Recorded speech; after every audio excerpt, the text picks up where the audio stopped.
Bismillahirrahmanirrahim. Assalamu alaikum friends. My name is E-commerceWala, and today I am going to talk with Sesame.ai. Sesame is an AI tool.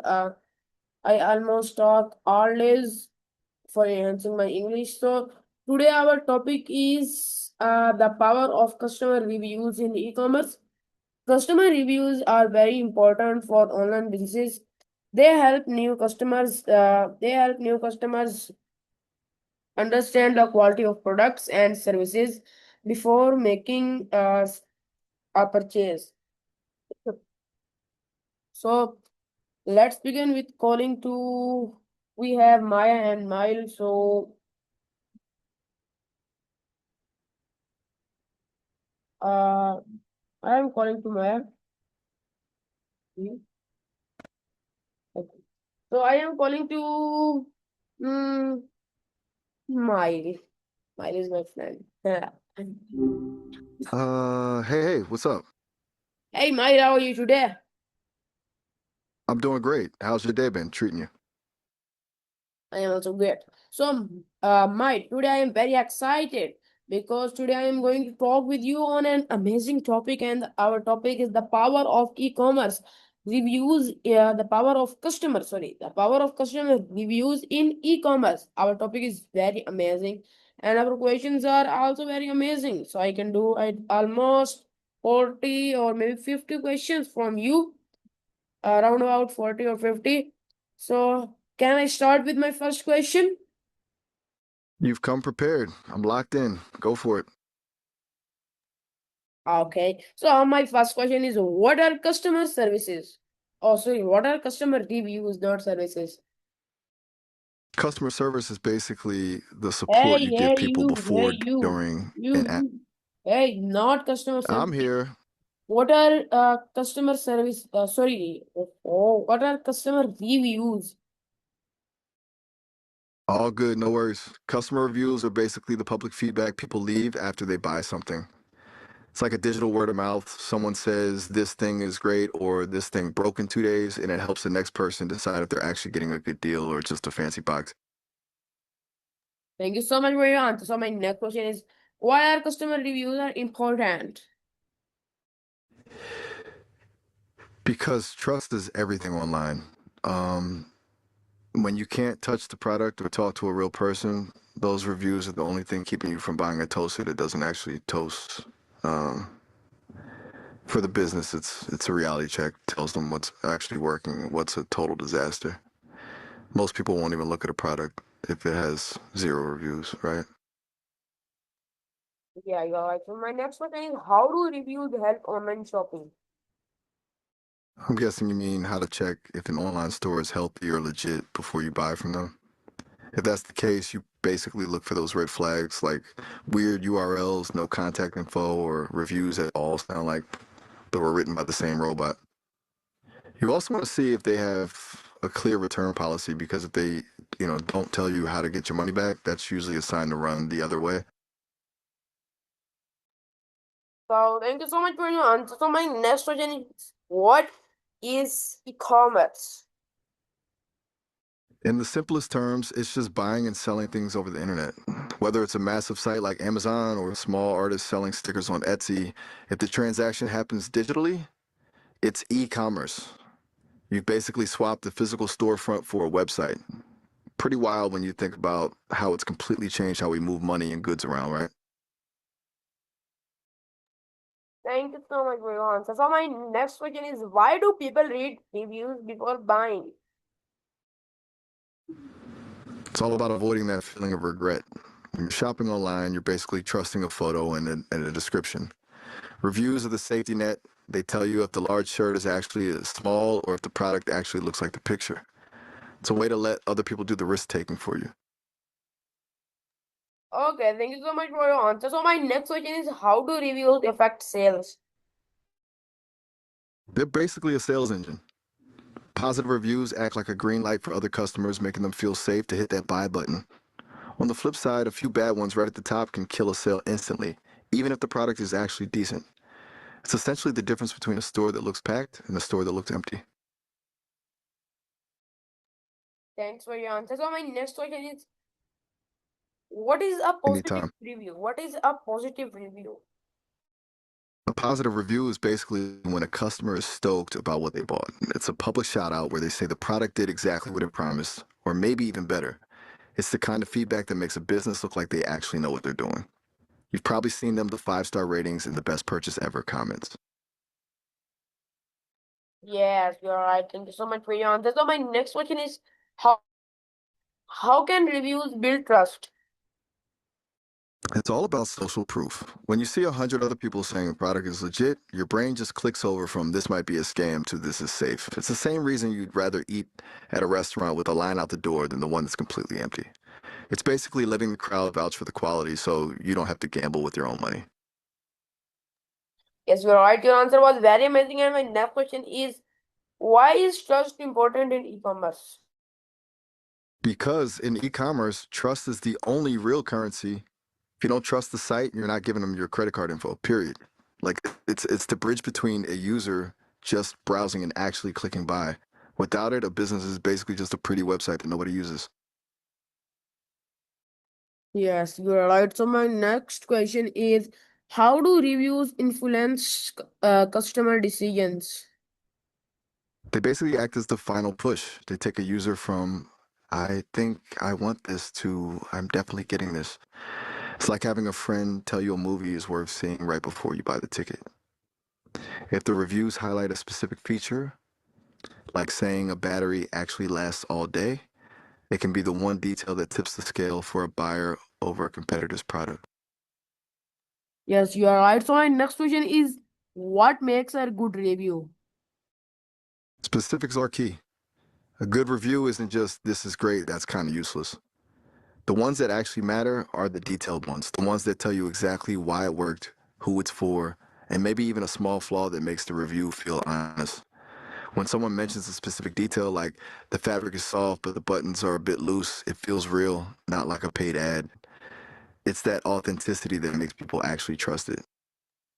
Thank you so much for your answer. So my next question is what is a fake review? A fake review is basically a manufactured opinion. It's when a company pays people to leave a 5-star rating or someone gets paid to trash a competitor's product to make them look bad. It's essentially a lie disguised as customer feedback to trick people into buying something that might actually be terrible. You've probably seen those reviews that all use the same weirdly formal phrasing or come from accounts with no other activity. Those are the big red flags. Oh yeah, you are right. So my next question is how can fake reviews harm a business? They're a total landmine. If a business gets caught buying fake reviews, their reputation can tank overnight. Once people realize they're lying about their quality, they don't just stop buying the product, they stop trusting everything that company says. Plus, some of the big platforms will actually ban stores if they catch them gaming the system. It's a short term gain that usually ends in a long term disaster. Ever seen a brand get called out for this? Oh yeah, thank you so much for your answer. So my next question is how do businesses get customer feedback? They've got a few different ways to play it. The most common is just having a review section right on the product page, but some send follow up emails a few days after the package arrives. Then you've got surveys, NPS scores, and even social media where people just tag the brand in a post to complain or rave about something. Basically, any channel where a customer is willing to talk, a smart business is listening. Okay, thank you so much for your answer. So my next question is why do customers leave? Why do customers leave I'm guessing you reviews? mean I'm guessing you mean reviews. I Usually am. it's Oh, one of wait. I am asking why do customers leave reviews? it's usually one of two extremes.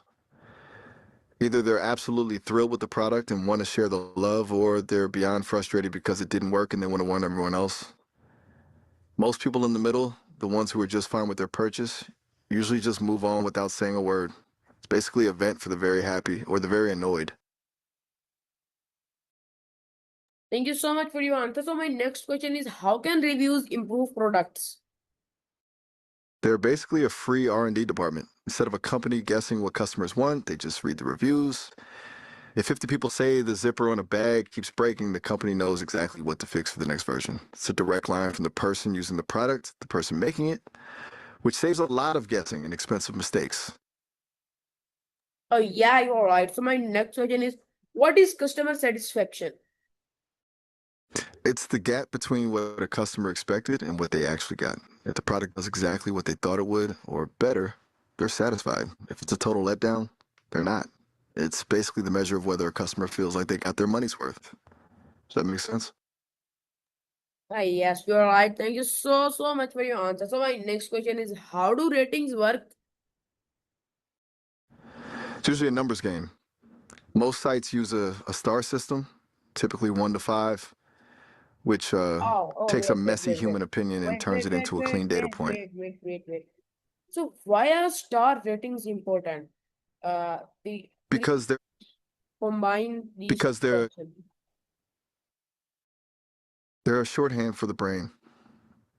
Most people don't have the time to read 50 long paragraphs before buying a pair of headphones, so they just look for that 4.5 star average. It's a quick way to filter out the garbage without having to do a deep dive every single time. Oh yeah, you are right. Thank you so much, Mike, for your answer. So my next question is, how can businesses respond to reviews?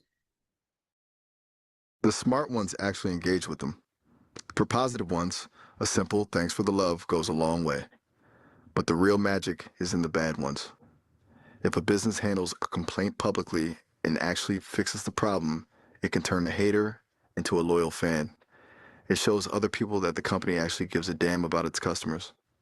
Does that sound like a better approach than just ignoring the complaints? Yeah. I think, Fair enough. I think just ignoring complaints. Thank you so much for your answer. So my next question is, why is customer feedback useful? It's a roadmap for the business. It's a roadmap for the business. It tells them exactly where they're winning and where they're messing up. Without it, they're basically flying blind, just guessing what people want instead of actually knowing. It's the difference between a product that just exists and one that people actually love. Oh yeah, you're right. Thank you so much for your answer. So my next question is, how do reviews help small businesses? They're basically a superpower for the little guys. Small businesses don't have $1 million ad budgets, so they can't just blast their name everywhere. Reviews are their way of proving they're legit without spending a dime. When a local shop has a bunch of glowing reviews, it levels the playing field, making them look just as reliable as the big corporate giants. It's the most organic way to grow a fan base. Yeah, thank you so much for your answer. You are again right. So my next question is, can reviews increase brand reputation? Absolutely. Reviews are basically a public grade book for a brand. When a company has a consistent track record of happy customers, that reputation just builds and builds until it becomes a shield. At that point, people don't even question the quality, they just trust the name. It's a massive advantage because it means they can spend less on convincing people to buy and more on actually making the stuff. Oh yeah, you're right. Thank you so much for your answer. So my next question is, what is online reputation? It's basic. I'm here. What's on your mind? Oh yeah, I am asking, what is online reputation? It's basically your digital shadow. It's the collective impression people have of a business based on everything they find online: reviews, social media posts, news articles, and even how the company responds to complaints. It's what people say about you when you're not in the room, but the room is the entire internet. Okay, thank you so much for your answer. So my next question is, how do reviews affect brand image? They basically shape the whole vibe of the brand. If a company claims to be luxury and high end, but the reviews are full of people saying the packaging feels cheap and the quality is low, that brand image is toast. The reviews provide the reality check that either confirms or kills the story the brand is trying to tell about itself. It's like when a guy tells you he's a pro athlete, but everyone you meet says he can't even run a block. The reviews are the people telling you the truth. Does that make sense? Yeah, that makes sense. Thank you so much for your answer. So my next question is, why do people trust online reviews? Because we trust other people more than we trust the company's marketing. A company's ad is basically them saying, "Trust me, I'm great," which we all know is a sales pitch. But a review from some random person in another city, that feels like an honest opinion from someone who actually spent their own money. It's that feeling of if it worked for them, it'll work for me that makes us lean on reviews over a polished commercial.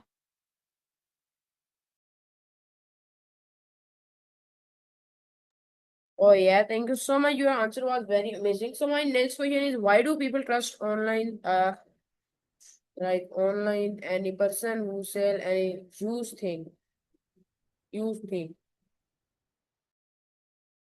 I think you're asking why people trust sellers who are selling big ticket items online, right? It's a huge Yeah. leap of faith. It really is. When someone's dropping a few thousand on a piece of furniture or high end tech without seeing it first, they're usually leaning on a combination of things. They look for a secure payment method that protects their money, a rock solid return policy, and of course, a mountain of those verified reviews we were talking about. It's basically a search for any possible guarantee that they aren't getting scammed. Do you think most people are too trusting or just too desperate for the convenience? Oh yeah, I think. Thank you so much for your answer. So my next question is, why do people trust? Mm, why do people trust You've online asked that a few sellers? times now. You're really leaning into the trust thing. If you're asking why we trust in general, it's basically a survival instinct. No, no. Humans are social creatures. Why is You, someone you've trust got it. any online person who sell any used thing? It's a calculated risk. Most people don't trust the person, they trust the system. They trust that the platform, like Amazon or Shopify, has some kind of insurance or a way to get their money back if the seller turns out to be a ghost. It's that safety net that makes them comfortable enough to take a chance on a stranger. You think you'd trust a random website you've never heard of or just the big platforms. Yeah, you are right. Thank you so much for your answer. So my next question is, how can businesses handle bad reviews? Best way is to face them head on. If they just ignore it or get defensive, it looks like they have something to hide. But if they respond calmly, apologize for the mess up, and offer a real solution, like a refund or a replacement, it actually makes them look more professional. It's basically turning a bad experience into a way to show they actually care. You think that's better than just deleting the bad reviews? Oh yeah, you are right. Thank you. Anytime. What's Thank next on the list? you a lot for your answer. So my next question is, what is review management? It's basically the strategy of how a business handles its feedback. It's not just waiting for reviews to happen, but actively asking for them, monitoring what's being said across different sites, and deciding how to respond to the noise. It's like being the PR manager for the brand's digital reputation, so it doesn't just spin out of control. Does that clear it up? Oh yeah. Thank you so much for your answer. So my next question is, why is honesty important in reviews? Because it's the only thing that actually works in the long run. If reviews are just a bunch of fake praise, people stop trusting them entirely. Once that happens, the whole system collapses because no one knows what's actually good anymore. Honesty is what makes the review useful. It's that real world proof that the product actually does what the box says it does. Yeah. You think people can usually tell when a review is being too honest or too fake? Oh yeah, you are right. Thanks for your answer. So my next question is, how do reviews help new customers? They act like a roadmap. For a new customer, the brand is a total mystery. Reviews are the only way they can see how other people actually experience the product without having to gamble their own money first. Basically, the difference between walking into a dark room and having someone turn the lights on for you. Do you think most people would even try a new brand if they couldn't find a single review? Yes, you are right. Thank you so much for your answer. So my next question is, what role do reviews play in marketing? They're basically free advertising. Instead of the company paying for a fancy ad that says we're great, they just let the customer say it for them. It's way more powerful because it's authentic. When a brand uses a customer's real review in their marketing, it's not just a pitch anymore, it's a recommendation. It basically turns your customers into your sales team. Yes, you are right. Thank you so much for your answer. So my next question is, how do social media reviews work? They're a lot more raw and fast. Unlike a formal review site, social media reviews are usually a post, a story, or a video, like a TikTok haul or Get Ready With Me. where they just mention a product. So less about a star rating and more about the vibe and actual use in real life. Plus, it spreads way faster because one viral video can send a product selling out in an hour. You think those quick video reviews are more convincing than a written one? Yes, yes. Thank you so much for your answer. So my next question is, what is user-generated content? Basically, when the customers make the content instead of the brand. Think of it as the opposite of a professional photo shoot. Instead of a company hiring a model to look perfect with their product, you've got real people posting their own photos, videos, or reviews of the stuff they actually bought. It's way more authentic and usually way more convincing because it looks like something a friend would post, not a corporate ad. Does that make sense? Yes, that makes sense. Thank you so much for your answer. So my next and last question is, can reviews improve customer experience? They absolutely can. When a business actually listens to the feedback and changes things, it's like they're co-creating the product with the people who use it. Customer feels seen, the product gets better, and the whole experience goes from just a transaction to a real relationship. That was a marathon. You actually hit that 40 to 50 question mark. How'd that feel for you? Yes, I am free right now. So my last not question, if you think questions are question. So my last question is, uh, what do you think? Which was my like best question in your thinking? That's a tough one because you covered the whole spectrum. But if I had to pick, I'd say the ones about trust were the best. They really got to the heart of why e-commerce even works. It's not just about the product, it's about the psychology of trusting a stranger with your money. That Yes. was a deep dive. You feeling good about everything we covered? Okay, so thank you so much everyone for listening me this for our today's session. I hope you enjoy our today's session. So Allah Hafiz everyone, may long live you, your families and also Pakistan. Allah Hafiz everyone. Don't forget to follow me, leave a beautiful comment and also like me, like my post. Allah Hafiz.